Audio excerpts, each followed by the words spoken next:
Who wants to hear a story about gods, humans, and war?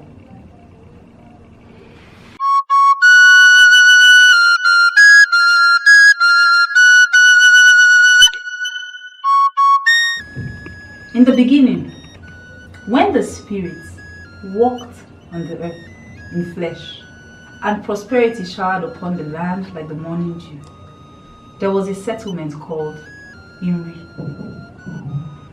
It was the land of Armori, and peace flowed like the Oji river that circled the whole land. Inri was indeed a beautiful kingdom. It was the home of Eri, the first Igbo man, whom according to legend, gave up immortality to marry Nne, the human Chioku created. Eri and Nne lived peacefully together and bore children. Many years later, different Chi arrived and married some of the children of Eri and Nne. They raised their families in Inri Kingdom and used their divine powers to make the kingdom more prosperous. It wasn't long, humans began to multiply, and they did so in great numbers. This was the beginning of everything. It began with the exodus of the Chi, the many deities that lived with humans. Before the Chi left, they gave humans what would be known as artifacts. Those artifacts contained mystical powers that made anybody wielding them do extraordinary things.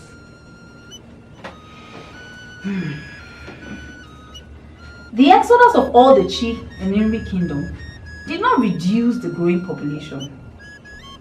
And as they grew, their greed began to grow too, fueled by envy and grief. This led to the great separation, the saddest day in Inri. Who knew Chioku had fated Umueri? Unsuka village, who are known for their farming skills, moved to the north of Inri.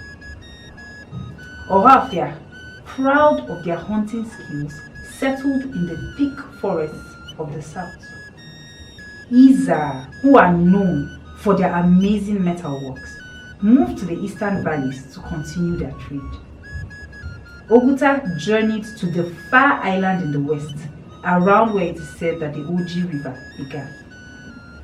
While Aguleri remained in what used to be the home of Eri Nri, the birthplace of the Igbo people, serving as a commercial place for all villages.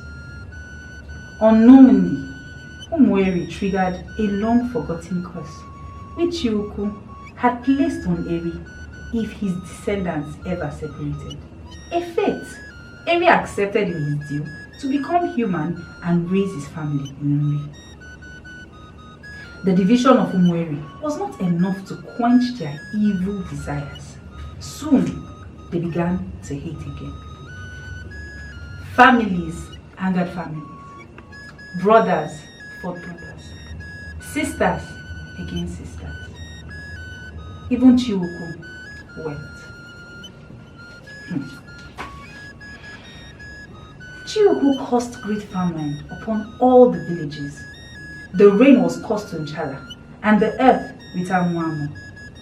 The supreme god Chioku is forgiving, but Umueri no longer makes sacrifices of crops and livestock. They no longer pray. Instead, they began to plan war against each other. War fueled with greed and envy. It is what became known as village war, the calamity. This brought tears to the eyes of Chioku. A war to establish the mightiest village who would receive yearly tribute from other villages.